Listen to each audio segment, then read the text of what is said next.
Welcome to our weekly Christ in Our Neighborhood conversation where Joyce and I chat about Sunday's Gospel with Bishop John. Everything you need to do this at home with family and friends is in our Christ in Our Neighborhood section on the Diocese of Phoenix website. Welcome back, Bishop. Well, it's great to see the two of you. You know, isn't it amazing? This is our last Sunday just before the Feast of Christ the King, which closes out our church year. It's crazy. Now we're going to be going right back into Advent. It's amazing. It went by so fast, right? Yeah. All right. Well, this week we're hearing from the Gospel of Mark, chapter 13, verses 24 to 32. So, Bishop, would you like to start us off with the reflection? Course. This passage is similar to Daniel and is apocalyptic in nature.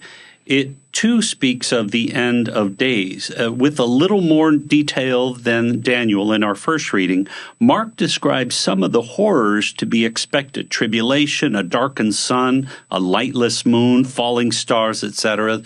This doom and gloom scenario, according to writers of apocalyptic literature, is inevitable.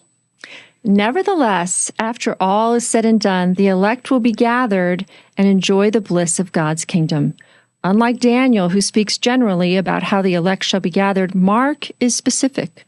The Son of Man, Jesus himself, coming in the clouds with great power and glory, will orchestrate the gathering of the elect. However, while Jesus is in charge of the end times events, he admits, but of that day or hour, no one knows. Neither the angels in heaven, not the Son, but only the Father. The point for us is to be vigilant at all times and remain in the Lord, so that when he comes, we will be counted among the elect. All right, so Bishop, what is this week's question? Well, I like this question. What is your reaction to apocalyptic literature? I remember once this gal after a coffee and donuts, or at a coffee and donuts, we were talking about the troubles in the world, and she just said, I wish God would just come and blow us up and take us home. And I thought, well, can we leave the blowing up part out of it? And I think what I like about the Gospel of Mark is that really, more importantly, more than all of the drama, is really what this gospel commentary says, that Jesus, in essence, orchestrates this. Like, think of an orchestra and the sounds and the booms and all of that, but it's really more about bringing this beautiful hymn of creation to a conclusion.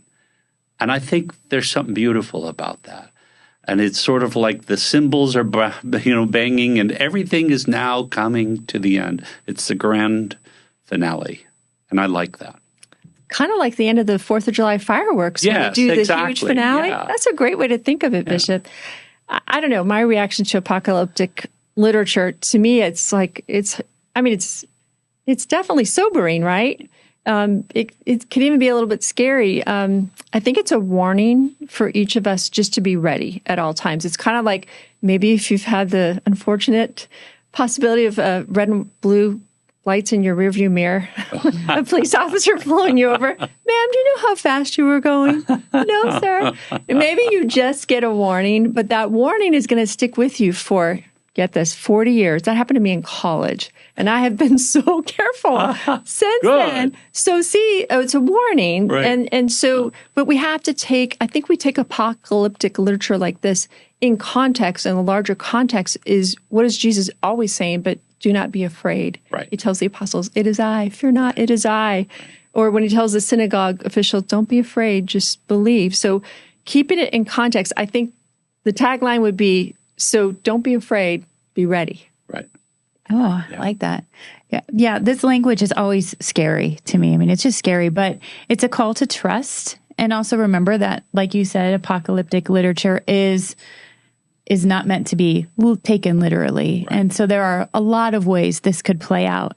But whether my time when I meet the Lord, whenever that time comes, or the end times, if I'm alive to experience them, God's going to give me whatever I need to make it to the end. Yeah. And so it's just another call to trust him over and over again. Yeah. Seems like that's a theme I keep coming back to. Just trust me. That's right. I got this. That's right. Trust no matter what. Right. So, Bishop, what is this week's task? Well, next week we celebrate the Feast of Christ the King. It will be our last Sunday in our church calendar. And our new liturgical year will begin in 2 weeks with the first Sunday of Advent. So as a year comes to a close, take an account of where you have been with the Lord. In what way have you had a closer walk with God? I think specifically this year. What area in your relationship with God needs improvement? Spend some quiet time this week to address these questions as you're ready to approach a brand new year. Why wait 2 weeks from now? Start now. It's a good idea. Yeah, great advice. All right. Well, thank you. We'll see you again next week. Yeah. For more information on Christ in Our Neighborhood and resources to start your own group, visit the Christ in Our Neighborhood section at the Diocese of Phoenix website.